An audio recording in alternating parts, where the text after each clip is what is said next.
Bonjour et bienvenue sur cette nouvelle vidéo. Alors aujourd'hui, je vais vous présenter un tableau de bord que j'ai réalisé donc il n'y a pas très longtemps pour un client. Je l'ai un peu remanié puisque évidemment j'ai changé aussi les données puisqu'il y avait des données confidentielles. Voilà. Mais ça va être un petit peu l'objectif, c'est de vous montrer ici à quoi sert ce tableau de bord de suivi des horaires. Donc évidemment il était plus dans la RH cette personne-là.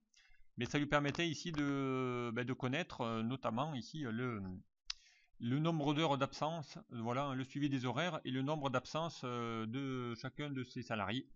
Donc c'était une petite structure. Voilà, donc et on va pouvoir ici, il a voulu créer un petit tableau de bord où il avait son suivi d'absence, voilà, par salarié, avec leur nombre, voilà, des petits indicateurs qui vont vous permettre ici de pouvoir afficher pas mal d'informations, notamment ici, voilà, des nombres d'absentisme par service, individuellement, donc on verra aussi qu'il pourra avoir individuellement les infos concernant chacun des, euh, des salariés pour voir dans la période ou sur l'année combien il a été d'absent et ainsi de suite. Voilà, donc on va aller voir un petit peu tout ça, comment il a été conçu et qu'est-ce que j'ai eu comme source ou tout ça. Alors je suis parti évidemment d'une source, comme pour la plupart de mes tableaux de bord, où là donc c'était une source qu'il avait extrait. Bon là c'est une source que j'ai refaite de A à Z évidemment pour ne pas avoir des choses confidentielles. Voilà, donc ici, ça peut être ici notamment une source qui peut être automatisée, puisque si vous avez dans votre société euh, une pointeuse, donc voilà, vous pointez l'heure d'arrivée et l'heure de départ de la personne, donc ça vous permet ici de pouvoir rajouter et avoir déjà pas mal d'infos sur cette source. Donc ici, j'avais eu besoin de quoi? Eh bien de la date du jour. Ici, j'ai le matricule du salarié, j'ai son nom, je vais avoir ici son statut, savoir s'il a été présent ou absent ce jour-là.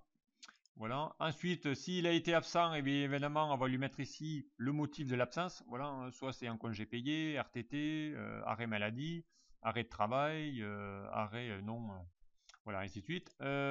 Ensuite, on va lui dire ici, là c'était une particularité, je l'ai laissé, mais voilà, si c'était une société qui fait les 3-8, donc ici, s'il est un quart 1, quart 2, quart 3 dans la journée, voilà, ou en normal. Ensuite, donc on a évidemment, lorsqu'il est présent, son heure d'arrivée. Évidemment, s'il est absent, il n'aura pas d'heure d'arrivée et de départ, puisqu'il n'était pas là. L'heure d'arrivée et l'heure de départ. Voilà. Donc, et ensuite, l'objectif ici, c'était de pouvoir ici bien calculer aussi les heures supplémentaires, s'il y en avait ou pas. Voilà, donc ici la source, voilà, au fur et à mesure, vous saisissez ou vous alimentez cette source à partir de votre source externe ou de votre outil RH ou de suivi de, de salariés. Ensuite, donc j'ai une deuxième feuille qui va ici me gérer un petit peu ma liste. Donc ça vous permet ici, grâce à ces listes-là, d'avoir ici mes listes déroulantes qui vont automatiquement, évidemment, s'auto-alimenter dès qu'il y a une information qui s'affiche. Voilà. Donc tout ça, ça va vous permettre ici de pouvoir avoir, ici j'ai la liste des employés. Voilà, avec ici leur matricule, leur nom, leur catégorie, ici j'ai mis dans quel service ils travaillent, et pourquoi pas une direction, donc après c'est facultatif, mais voilà, vous pourriez ici utiliser la direction dans laquelle travaille la personne. Ensuite, donc ici j'ai mis les catégories de chacun de mes salariés, donc est-ce que c'est des agents, agents de maîtrise ou des cadres? On peut en rajouter d'autres évidemment. Ici la liste de mes directions, automatiquement. Ensuite la liste de mes services, que je vais pouvoir ici récupérer par rapport ici, voilà, j'utilise ici ma direction par rapport à ma liste, et ici mon service par rapport ici à mon libellé. Ensuite, donc ici je lui ai mis la plage horaire, donc je lui dis voilà, en temps normal pour un administratif, il est censé commencer son heure de départ et de fin, donc on va essayer d'aligner tout ça. On va faire en sorte d'aligner, accueil, voilà. Donc voilà, l'heure de départ normale, c'est voilà, l'heure de début c'est 8 heures. Il finit sa journée à 18 heures. Pour le quart 1, il commence à 6 heures du matin, il finit à 14 heures. Le quart 2, il prend la relève de 14 heures à 22 heures et de 22 heures à 6 heures. Voilà. Comme ça, on a les 3-8, pourquoi pas. Ensuite, donc j'ai créé une autre liste qui va permettre ici d'intituler et de connaître les codes des absences. Donc ici le CP pour congé payé, RTT pour RTT, arrêt maladie, absence non autorisée pour le ANA, et ainsi de suite. On aurait pu évidemment en rajouter ou pas. Et ensuite, j'ai mis ici l'heure légale, c'est 39 heures. Ça va me permettre de pouvoir ensuite faire des calculs. Voilà. L'heure légale, c'est 39 heures dans la journée. Donc on verra si on fait ou pas des heures sup à partir de cette chambre. Voilà. J'ai ma liste. Ensuite, j'ai ma source. Et à partir de là, donc, eh bien, j'ai construit mon tableau de bord. Alors, qu'est-ce que j'ai mis dans mon tableau de bord? Eh bien ici, vous allez voir que mon tableau de bord, je l'ai piloté ici par un segment, donc de type période. Voilà, ici j'ai toute l'année en cours. Donc là, j'ai pas mis tous les mois, donc je me suis arrêté au mois d'août. Voilà, j'ai pas encore les fins de l'année, mais parce que la liste, la source s'est arrêtée avant. Voilà. Et là, donc, bien ici, j'ai mis des indicateurs par salarié. Donc ici, je vais retrouver mes 20 salariés que j'ai dans ma société, j'aurais pu en avoir plus, ou n'afficher que les 10 premiers, que les 20 premiers. Ensuite, donc ici, j'ai classé donc ici par ordre d'absence. Ben, ici, je vais classer mon salarié qui a le plus d'absence vers celui qui en a le moins. Voilà, donc ça sera trié donc par ordre ici de nombre d'absences systématiquement dans mon tableau de bord. Voilà, donc c'était un besoin aussi du client. Ensuite, ici, j'ai mis un petit graphique qui va représenter ici voilà, des petites barres de données qui va vous présenter par rapport ici, avoir un indicateur plutôt visuel en mettant ici la barre de données par rapport aussi au nombre. Et à partir de là, donc ici, j'ai mis ici mes absences. Donc voilà, en gros, le salarié 1, il a eu sur l'année en cours 2 arrêts maladie, une absence non autorisée, un arrêt de travail. Ici, il n'a pas encore pris de CP et il a eu posé 4 RTT. Voilà, et on lui met ici son statut. Et ainsi de suite pour les autres. Donc ici, on a ici les valeurs avec ici un code couleur qui vous permet ici, bien plus c'est important, plus c'est bleu foncé. Voilà, 3 c'est un peu moins, 2 c'est un peu moins, et 1, voilà, et 0 rien du tout. Voilà. Donc ici, encore une fois, ça va se mettre et automatiser automatiquement. Voilà, j'ai fait un petit graphique de type heatmap. Voilà, et après en haut, donc on a une récap sur ici, pour chacun de mes arrêts, combien j'en ai cumulé pour mon entreprise sur l'année en cours. Ensuite, on a donc ici quelques indicateurs dans la partie, donc encore une fois sous un format de widget que je peux placer où je veux sur mon tableau de bord. On a ici le nombre d'absences, donc 70 qui va rappeler ici mon nombre d'absences, voilà, total. Ici, si je fais la somme de toutes mes absences, j'ai bien ici 70, ça revient ici à mon total que je retrouve ici. Ensuite, je calcule mon taux d'absentéisme, voilà, sur l'année en cours. Et ensuite, j'y mets ici, voilà, combien j'ai eu d'heures supplémentaires à payer depuis l'année en cours. Voilà. Ensuite, j'y mets ici un petit graphique qui va me montrer l'évolution annuelle de mes absences. Voilà, cumulées. Voilà, donc ici, pour tous mes salariés. Donc ici, voilà, j'ai à peu près ici toutes ces absences cumulées automatiquement. Donc on va retrouver ici à peu près les mêmes données automatiquement. Voilà. Le nombre d'absences sur une période, voilà, donnée. Ensuite, j'ai ici la même chose, mais là individuellement. Donc je vais retrouver en détail.